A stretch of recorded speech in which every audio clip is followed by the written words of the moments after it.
Students, आज का हमारा नया टॉपिक शुरू हुआ है कॉस्ट रिकॉर्ड्स। कॉस्ट रिकॉर्ड्स में integrated and non integrated account के बारे में मैं आज बताऊंगी। देखिए, इंटीग्रेटेड का मतलब होता है समायोजन और नॉन इंटीग्रेटेड का मतलब होता है अलग अलग रिकॉर्ड्स को मेंटेन करना।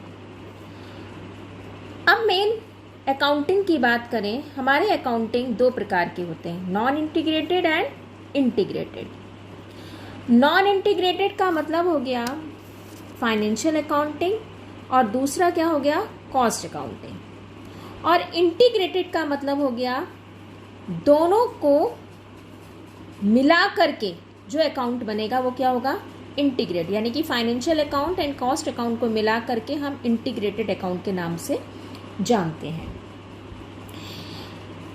अब बात आती है कि कॉस्ट अकाउंटिंग हमारे लिए, कॉस्ट अकाउंटिंग जितनी भी हम कॉस्टिंग करते हैं कॉस्ट अकाउंटिंग में, वो कॉस्ट अकाउंटिंग से की जाती है। तो कॉस्ट को अकाउंट में कैसे रिकॉर्ड किया जाता है, डेबिट और क्रेडिट कैसे रिकॉर्ड किया जाता है, हम आज इंटीग्रेटेड और नॉन इंटीग्रेटेड के माध्यम से यही समझेंगे कि कॉस्ट अकाउंटिंग में डेबिट एंड क्रेडिट किस प्रकार से रिकॉर्ड करेंगे। देखिए, आपको सबको पता है कि हमारे अकाउंट तीन प्रकार के होते हैं, रियल, नॉमिनल एंड पर्सनल। अब कॉस्ट अकाउंटिंग में रियल अकाउंट का यूज नहीं किया जाता और ना ही पर्सनल अकाउंट का, बल्कि किस अकाउंट का यूज किया जाता है, नॉमिनल अकाउंट का। तो हमारे यहाँ जो भी कॉस्ट अकाउंटिंग में जितनी भी एंट्रीज होती हैं वो नॉमिनल अकाउंट के माध्यम से होती हैं। लेकिन यहाँ पर चूंकि फाइनेंशियल अकाउंटिंग, कॉस्ट अकाउंटिंग और फिर इंटीग्रेटेड अकाउंटिंग, हमें तीनों अकाउंटिंग के माध्यम से इसमें एंट्री करनी होगी इस चैप्टर में, और वो भी डेबिट एंड क्रेडिट में। अब आपको एक बात और बताएं कि यहाँ पर डिफरेंट टाइप के लिए हम डिफरेंट कंट्रोल अकाउंट ओपन करते हैं। जैसे कि मटेरियल कंट्रोल के लिए हम store ledger control account open करेंगे, वेजेस कंट्रोल के लिए वेजेस कंट्रोल अकाउंट ओपन करेंगे, एक्सपेंसेस ऑफ प्रोडक्शन कंट्रोल के लिए work in progress control account open करेंगे, फिनिश्ड गुड्स कंट्रोल के लिए finished goods control account open करें। इस तरीके से हम सबके लिए अलग अलग अकाउंट ओपन करते हैं। ये किसमें, नॉन इंटीग्रेटेड।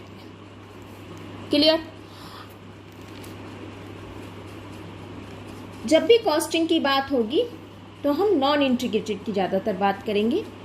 और कंट्रोल अकाउंट में कंट्रोल अकाउंट कॉस्ट अकाउंट में सब्सिडरी बुक की तरह बिहेव करता है। जितने भी हमारे कंट्रोल अकाउंट हैं ये हमारे सब्सिडरी बुक की तरह उपयोग में लाए जाएंगे। अब बात, जैसे मैं material, wages and other expenses मिलके क्या बनते हैं, वर्किंग प्रोग्रेस। वर्किंग प्रोग्रेस के बाद हम फिनिश गुड्स अकाउंट खोलते हैं, फिर कॉस्ट ऑफ सेल्स अकाउंट खोलते हैं, फिर P&L कॉस्टिंग अकाउंट खोलते हैं। वर्किंग प्रोग्रेस में हम material, wages and other expenses को जोड़ देते हैं। फिनिश गुड्स की जब हम बात करेंगे तो फिनिश गुड्स में हम मोस्टली किसको लेंगे, एडमिनिस्ट्रेटिव एक्सपेंसेस को ले लेंगे।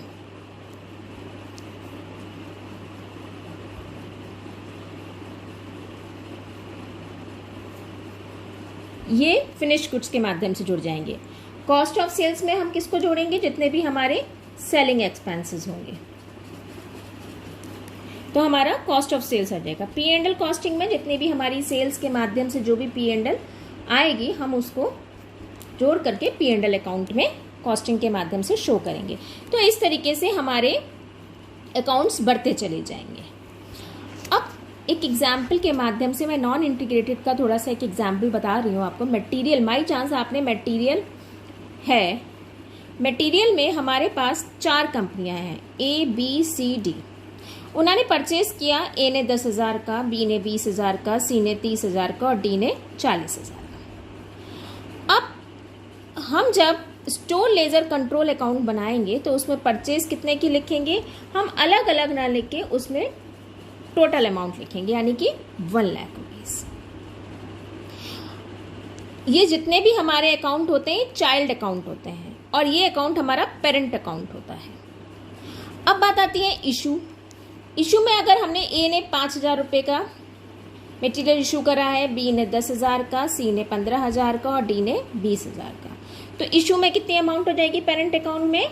टोटल 50,000। इसी तरीके से हम वेजेस का, फिनिश गुड्स का और आपके एक्सपेंसेस के सबके अकाउंट्स अलग अलग मेंटेन कर सकते हैं, लेकिन वहाँ पर जो अकाउंट मेंटेन होगा वो कंट्रोल अकाउंट के नाम से मेंटेन किए जाएंगे, जैसे मैंने अभी आपको ऊपर भी दिखाया था इस तरीके से। क्लियर?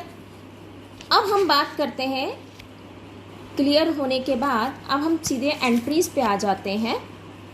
आपको इतना समझ में आ गया होगा थोड़ा सा। अब हम एंट्रीज की बात करते हैं, integrated and non integrated entries. जैसे कि मैंने अभी आपको बताया था कि हमारी एंट्रीज किस तरीके से चलेंगी। हमारी एंट्रीज दो प्रकार से, एक तो फाइनेंशियल अकाउंटिंग में कैसे होती है, दूसरी हमारी कॉस्ट अकाउंट में कैसे होती है और तीसरी हमारी इंटीग्रेटेड अकाउंट में किस तरीके से पोस्टिंग की जाएगी। फाइनेंशियल अकाउंटिंग की तो हम यहाँ पर बात नहीं करेंगे, हम यहाँ पर नॉन इंटीग्रेटेड और इंटीग्रेटेड एंट्रीज की बात करेंगे। देखिए, सबसे पहले हमने बाय चांस आपने मटेरियल परचेज किया है, तो आप क्या लिखेंगे? फॉर स्टॉक अकाउंट के लिए आप क्या एंट्री बनाएंगे? Store ledger control account DR to general ledger control account. यहां पर स्टोर लेजर कंट्रोल अकाउंट के नाम से, यानी कि आपने मटेरियल मेंटेन किया है और कहां? To general ledger control account को क्रेडिट किया है। इसके बाद रिटर्न टू सप्लायर्स, अब आपने जो माल खरीदा है वो आपने रिटर्न किया है, तो उसकी एंट्री क्या हो जाएगी? इसकी जस्ट अपोजिट हो जाएगी। जनरल लेजर एडजस्टमेंट कह लीजिए, control account DR upon two stores ledger control account, ये एडजस्टमेंट या कंट्रोल एक ही है। इसके बाद तीसरी, आपने कोई स्पेशल जॉब ऑर्गेनाइज की है, यानी कि आपने कुछ स्पेशल खर्चे किए हैं, तो उसके लिए हम क्या बनाएंगे? Working progress control account to general ledger adjustment या कंट्रोल अकाउंट। डायरेक्ट मटेरियल के लिए working progress control account DR to stores ledger adjustment account. अब जो आपने जॉब यहाँ पर परचेज किए थे वो आप यहाँ पर रिटर्न कर रहे हैं, तो क्या बनेगा? आपने वर्किंग प्रोग्रेस कंट्रोल अकाउंट के DR के नाम से इसको शो किया था, तो अब आप इसको किस नाम से शो करेंगे?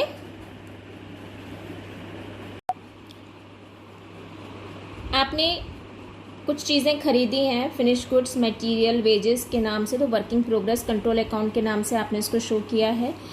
यहाँ पर आप वही चीज़ें रिटर्न कर रहे हैं, तो store ledger control account to working progress control account, कि आप स्टोर से उसको डेबिट कर रहे हैं, store ledger control account DR to working progress control account. इसी तरीके से पहले हम ये करते हैं, इशू ऑफ इनडायरेक्ट मटेरियल। अगर आपने कोई इनडायरेक्ट मटेरियल इशू करवाया है, यानी कुछ कभी बच जाता है हमारा मटेरियल, तो हमने उसको दोबारा से इशू कराने हैं, तो वो फैक्ट्री ओवरहेड के नाम से आएंगे, factory overhead control account to raw material control account. Factory overhead control account debit हो जाएगा, to raw material control account credit हो जाएगा।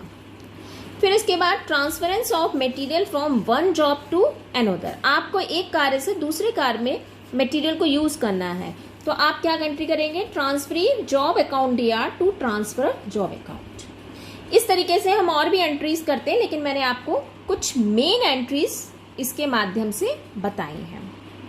ये बात थी हमारी नॉन इंटीग्रेटेड में।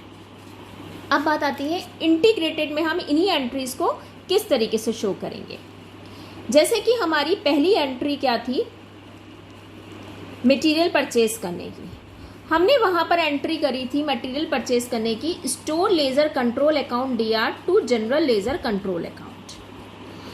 तो जब मटेरियल परचेज किया, तो जब हम फाइनेंशियल अकाउंटिंग में मटेरियल परचेज करते हैं तो वहां क्या एंट्री बनाते हैं?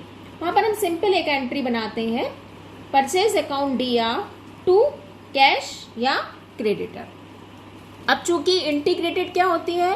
फाइनेंशियल अकाउंटिंग और कॉस्ट अकाउंटिंग की कंबाइंड एंट्री होती है। अब यहाँ पर store ledger control account PR तो करेंगे ही, लेकिन वहां पर हम क्या करेंगे, टू कैश या क्रेडिटर अकाउंट, जैसे कि मैंने इसमें यहाँ शो किया है, store ledger control account DR to cash और क्रेडिटर अकाउंट।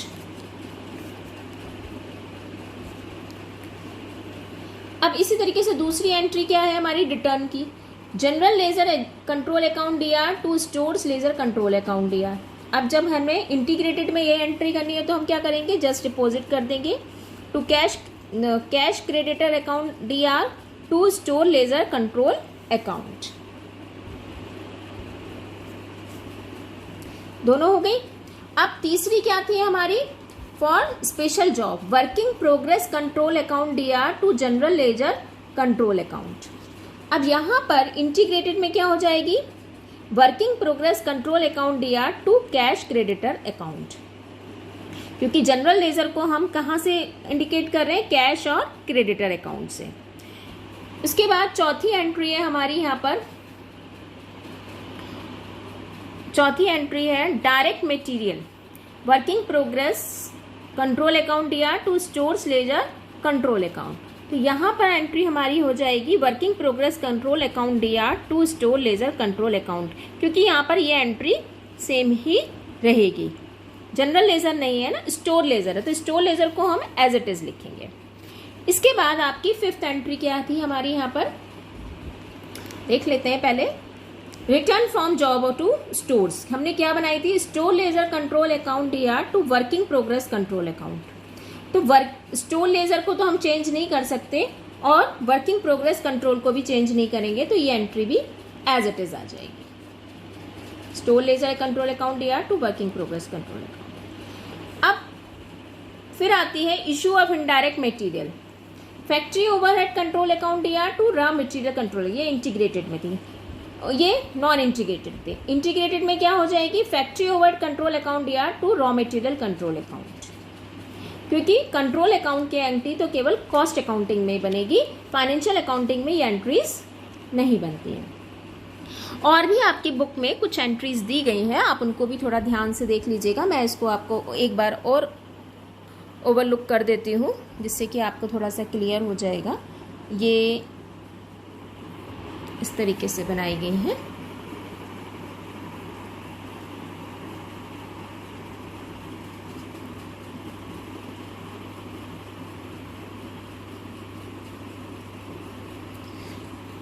तो आपको नॉन इंटीग्रेटेड और इंटीग्रेटेड समझ में आ गया होगा।